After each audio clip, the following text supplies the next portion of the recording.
Welcome, everybody, to this week's version of the Mayors and Supervisors Update. We'll get right to it. This week, we'll start with Todd Campbell and everything that's going on in West Bloomfield. Todd, what's going on? Hi, Chris. Thank you, and thanks again for hosting us, and thanks to my peers for letting me go first today. Apologies that I have to step out early today. The recent storm did not really have any impact in West Bloomfield. The most humorous anecdote to that was the person who posted on Facebook a picture of a plastic funnel stuck out in their yard saying, "Hey, there's a funnel in Bloomfield." So it's going to be something out there. Just have to learn to live with social media. There were no real impacts in regards to West Bloomfield and tree limbs or anything like that. What I would comment on, though, is that this year with the higher temperatures, we have seen several calls in regards to transformers and transformer issues, arcing, sparks, things like that. So the fire departments have had a little more engagement with the utility companies this year than they have in past years. So I want to thank the fire departments for not only the volunteers, but those that are the paid fire companies that come to some of those calls as well for their efforts. So thank you.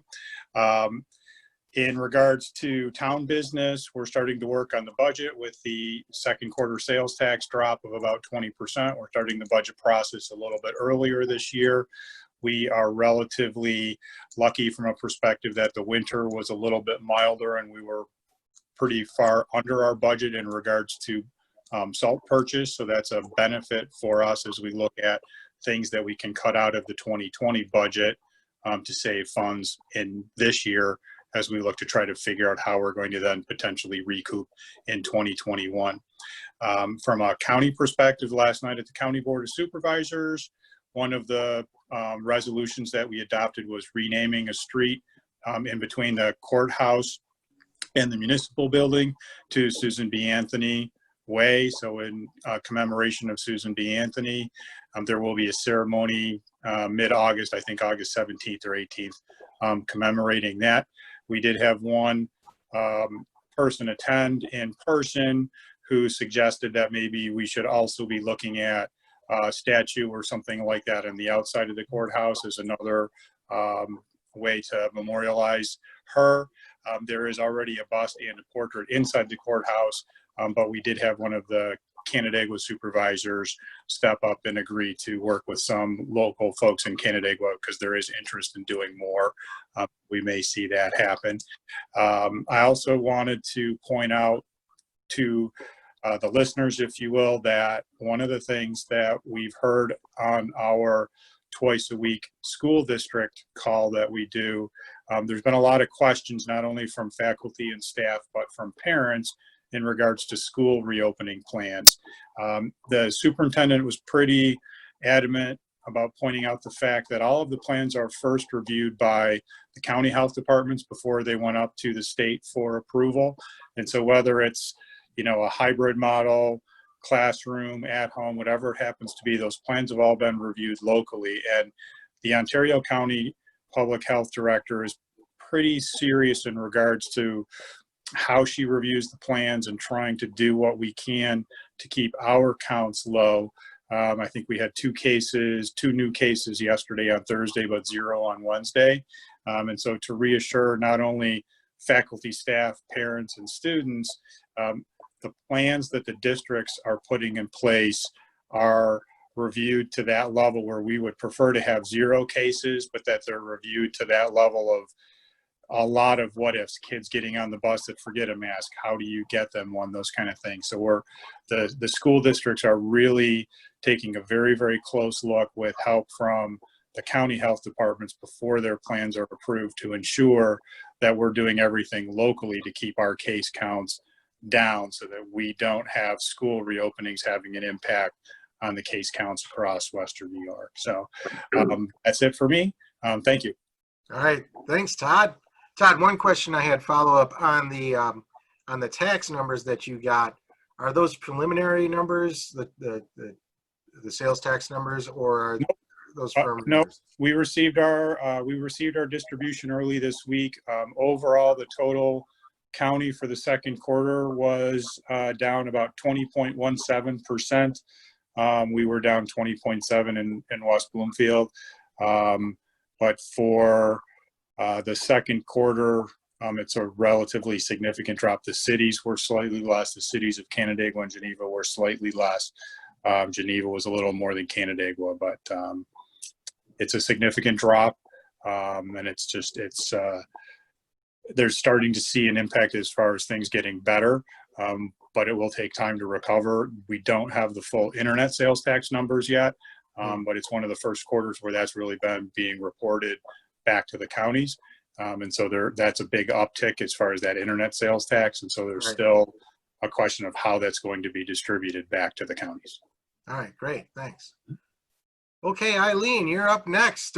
Scottsville. Now we understand that at least there was a report of a funnel cloud in Scottsville. I don't know if it was ever confirmed, but do you have any news on that? Well, as well as other things? My understanding is, yes, we had a tornado in Scottsville, but overall things are fine. The area affected was basically Awaka Park. So my understanding is there were some trees down there, limbs, that kind of thing, and a big tree on Quaker Road, which is in that area. So other than that, there was, to my knowledge, there was no power outage. So we did pretty well, and they said it was an EF0 tornado, which is basically the lowest that it can be. So we did okay with that. No need to bring our ruby slippers out. So other than that, we're doing okay, kind of quiet this week in the village. Our public hearing for the proposal for the establishment of a Wheatland-Scottsville Joint Fire District is going to be held this Tuesday, August 4th at 6 p.m. in the municipal building. It can be accessed remotely. We're still working on how we're going to handle anybody coming to the municipal building, whether they'll have to wait outside or inside. Town is still working that portion out. Right now, our DPW is very busy with all their summer work. They are working on sidewalks. We're using our CHIPS money for some sidewalk work. And not CHIPS, my mistake. It's left my mind here for a minute. Anyway, we're working on our sidewalks on Awaka Place, which is a project that we've had the past couple of years, but we finally were able to get to it this summer. They have about 2 more weeks of work to do on the sidewalks, and that should be finished. Everything is going along smoothly, and everybody on Awaka seems to be happy with the progress. Other than that, our new garbage truck is on the road, picking up the garbage and also the recycling. And at this point, we are just reevaluating our pickup to see if there are any changes we want to make in pickup, whether we can consolidate everything now that we have the new truck. So we're waiting on some reports on that. North Road is going to be a project that's going to be going on for probably the rest of the year, if not more. Right now, they've sent out their latest newsletter to the residents on North Road to update them on what's going on. One of the main things they're working on right now is the curbing that they're installing on North Road. So residents should be receiving word when they are going to work on the curbing in front of their houses. When that happens, they ask that the residents remove their cars from the driveways for the curbing, because they won't be able to get in and out while they're working on it, and to use side streets or parking lots that are in the area. Right now, they're working up by the high school, which makes it very easy because there's the nice high school parking lot up in that area and the high school has given permission for anybody to use that parking lot while the curbing is being installed. should inconvenience any specific resident for just a day. They should be through with your area when they start working on it, and you'll be able to get back in. So it should be just a one-day thing for any specific resident. As for school reopenings, I know that our school district has been working diligently on getting things set up and plans put in place and approved for school reopening this fall. Please check their website because they can give you the latest updates on what's going on, and I'm sure that letters will be going out to families detailing what we're going to need to do. I think, as they were saying, one of the things that is probably a big concern are buses and bus routes and the cleaning of buses and the distancing on buses. How many kids can we put on a bus? So check the school's website to get the most recent updates on that. Otherwise, things are going well in the village. It's fairly quiet. We're working with the state parks and recs on Kennewagus Park and getting some things sorted out there. And again, we're doing okay and hope everybody else is. Thank you. Thank you, Eileen. Jerry, Town of Rush, understand there might have been some trees down there too. Is that true, or? Well, that's interesting, Chris. I wasn't planning on talking about the tornado that much, but I will. You brought it up. We had, I won't say trees down, but we had branches down. And it was interesting. My wife and I were sitting in our pavilion behind the house, and I looked over in the Scottsville direction, and I thought about Eileen, and I said to myself, oh my gosh, because it was the angriest sky I ever saw. It really was. And my wife's, our youngest daughter called and said, get in the basement right away. And I said, why should we go in the basement? And she said, because there's a tornado in Scottsville coming toward you. So we didn't go in the basement, but I walked around to the front of the house. I looked over Avon. What did I see? Not a blue sky, but a spotty sky. Blue with clouds. I looked over Lima, saw blue with clouds. But I looked over Scottsville, and I said, wow, if that comes near here, I am going in the basement. But it never made it. They tell me it went to industry, and don't know where it went after that, but it didn't come to us, and thank goodness. So Like the ghost. yeah. So Yeah. the other thing is we're engaged in preparing our budget. We don't have any of the numbers that other people are talking about, so I don't know what they are at this point. Our budget is probably going to stay pretty flat. We are in good shape financially. I'm glad to report because of previous budgeting, and that's all a good thing. And we don't have the restaurants. We do have restaurants waiting to open, but only 3. And hopefully they'll open pretty soon because people are anxious for that. And let's see, what else? Our highway department, they're engaged in doing projects, and nothing of any consequence. They do a lot of projects outside of our town under contract with other municipalities, and they've been busy doing that. Our town hall, we finally got the HVAC system fixed, and we've got the sneeze shields up. However, the library is awaiting their sneeze shield. They had to have a new one cut. It had to be shipped to Syracuse, cut, and brought back to Rochester, and I'm told they're going to install it next week. So maybe we can have a totally functioning walk-in at your leisure town hall in the not too distant future. I hope that, and let's see if that happens. Nothing other of any great consequence than that.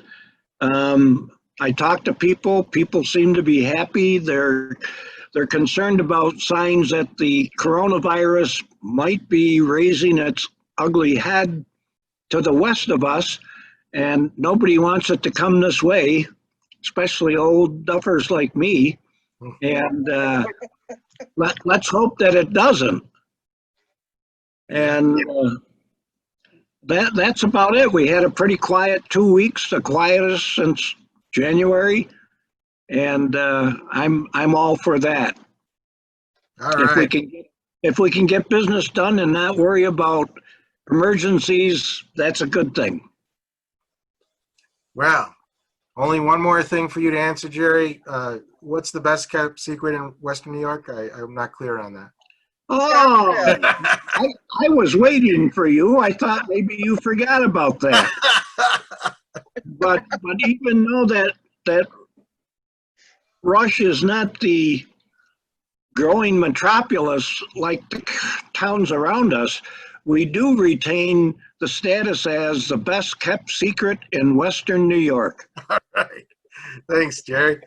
John, how about Mendon? Did you you haven't even have anything from that storm? It looked like it died out, like Jerry said, in Rush somewhere. Yeah, it died out. Jerry took care of it for us. I had sent Jerry an email and asked if he could make that storm dissipate before it got our way, and he was. It was great. Thanks, Jerry, for taking care of us. That's an intermissible agreement that we have. You're welcome. So we go a couple of things. First of all, the former Marcus Park, which has been renamed by the new owner as the Fern Center. He's going before the planning board on Wednesday, August 5th. And they are for 2 special use permits. One is for offering athletic, recreation, fitness, and health programs for members of the community, which requires, as I said, a special use permit. The other application for the same address is for a preschool child care program. So that's coming up. So residents want to keep their eyes on that, as that's been, with the whole COVID going on, it's slowed his progress, but by the same token, it's allowed him to get organized and not worry about trying to get open too soon. Also, our town court will be opening up next week, as the state is advised, and we're going to be holding court, with all the regulations that have been approved by the state. Also in the hamlet, Chris, you're familiar with this. There's 4 parcels that are for sale in the hamlet. We've had some interest on that, so I'm hoping to report some more information as the weeks continue, but there has been some interest in those 4 properties. And as I mentioned last week, Town Hall is open to the public. We're keeping our regular hours, and so far so good. We may put up some sneeze guards as we get closer to cold and flu season, but for now, we're just relying on some striping on the floor to keep people at distance and requiring face masks. We're continuing to work on our comprehensive plan that should be wrapped up this fall, and still working on our budget as all the other towns are. Don't have Monroe County, we don't have any sales tax numbers to report. Maybe next week we'll have them, I'm thinking. So, and we have a new plow truck that's being prepared. It's been drop shipped, and we're in the process of getting it up to the supplier that'll put the actual plow and the bed on it and that type of thing. One thing that I would like to mention to all residents, and obviously each town and village has its own code, but we are getting closer to a presidential election. And I just want to remind everyone that while certainly we respect freedom of speech, we do have a sign ordinance that is for all signs, not only political, but other signs. It requires signs to be kept 15 feet back from the edge of the pavement. And we also ask that the signs be appropriate and that the language on the signs be appropriate for all ages and groups. So that certainly we want people to voice their opinion, are welcome to, and certainly free speech. But by the same token, we require the signs stay back 15 feet for safety reasons from the edge of the pavement, and also that the language on the signs is appropriate for everybody. Nothing that you wouldn't say to your mother, I think, would be the best way to put it. So I think that we've seen some businesses struggling throughout the town and in the village of Honeoye Falls, as I mentioned last week. So once again, I just encourage everybody to get out and support our local businesses, no matter what town or village you live in, because we all need to see this thing through, and we need to make sure that we have some viable businesses when we can finally put an end to this pandemic. Wholeheartedly agree with that. All right, that's it for John. Yes, sir. All right, thank you very much. Well, do we have anybody who has thought of anything at the last minute that they want to add? Seeing none. Oh, I wait. did, but I forgot again. Okay. Eileen, nothing from your end? I know, usually I'm at the tail end, the beginning and the end. Nope, I think we're pretty good right now. So All I right. hope everybody has a good week. All right. Yes, everyone, thank you again. And to all of our listeners out there or viewers, thank you again for watching this weekly Mayors and Supervisors update. And we'll see you again next Sunday at 1 o'clock. Bye-bye for now. Thank you, Chris. Mhm.